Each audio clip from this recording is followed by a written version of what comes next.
Nah teman-teman, kita lanjut ke sesi lab codingnya, dimana teman-teman harus membuka VS Code atau Google Colab teman-teman masing-masing. Jadi saya encourage teman-teman buat mengetik setiap kode yang sudah dijelaskan ya, dan merasakan feel-nya sendiri untuk bagaimana cara kita melakukan pengkodingan di Python, khususnya di bagian OOP ya. Nah ini adalah single inheritance. Teman-teman silahkan screenshot aja dan melakukan pengkodeannya.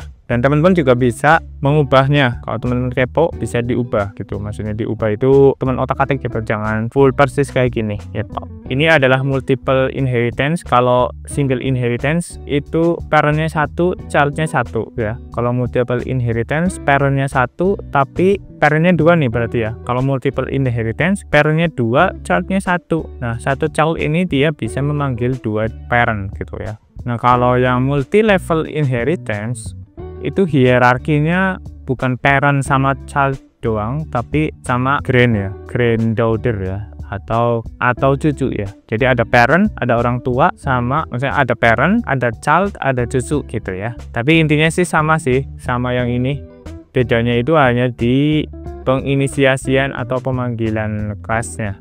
Jadi kalau dalam hal ini ya, ini ada kelas animal sebagai kelas parent dan kelas mammal sebagai kelas child. Nah, kelas dog di sini itu sebagai kelas cucunya. Tuh, kelas dog itu kan dia menurunkan kelas childnya ya, yaitu yang mammal. Tapi mammal kan menurunkan metode yang ada di dalam animal. Jadi secara tidak langsung dog ini dia bisa memanggil yang ada di mammal dan animal. Tuh. Nah, terus kita masuk ke hierarchical inheritance. Nah, kalau hierarchical inheritance juga sebenarnya sama, cuman two parent tapi dua child ya. Tapi dalam hal ini itu ada kelas parent namanya hewan, tapi kelas childnya itu saya jadiin dua, yaitu kelas burung dan kelas anjing ya. Jadi ini untuk mendefinisikan atau mengidentifikasi dua objek yang berbeda sih. Jadi dua child ini jadi dua objek yang berbeda. Kemudian kita masuk ke hybrid inheritance ya. Kalau hybrid inheritance itu dia bisa melakukan keduanya ya. Kalau dalam hal ini kan dia memanggil, kalau bird itu dia bisa memanggil animal, kalau bat itu bisa mammal sama bird ya. Jadi gini, jadi ini hierarkinya lebih panjang nih teman-teman ya. Jadi ada animal, ada mammal, ada bird, terus ada bat. Ini seperti kayak penurunan, ada parent, ada orang tua, terus ada anak, ada cucu, ada cicitnya lagi gitu ya. Jadi lebih panjang aja sih hierarkinya. Jadi secara garis besar konsep dari pemanggilan kelas terhadap konsep dari pemanggilan kelas parent terhadap kelas child itu sama ya teman-teman ya.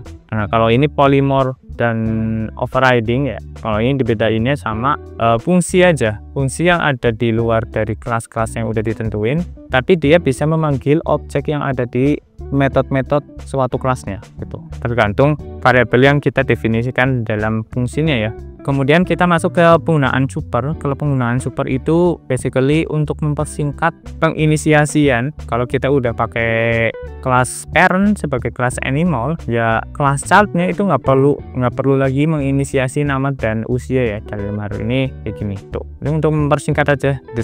Jadi di sini itu yang aslinya dua line, kita tulisnya cuma satu ya. Oke.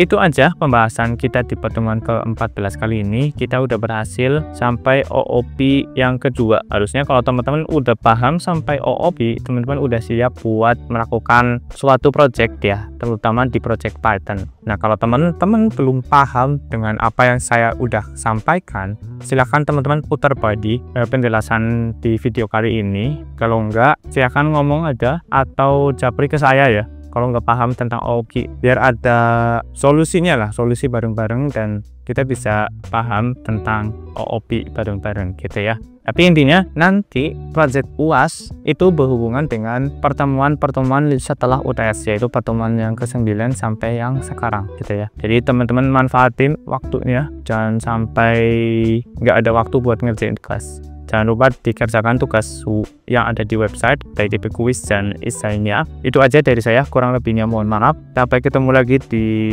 sesi selanjutnya dengan saya di mata kuliah dasar-dasar pemrograman. Jadi saya apresiasi buat teman-teman yang udah sampai saat ini masih bisa mengikuti pelajaran ini ya. Oke, terima kasih. See you next time.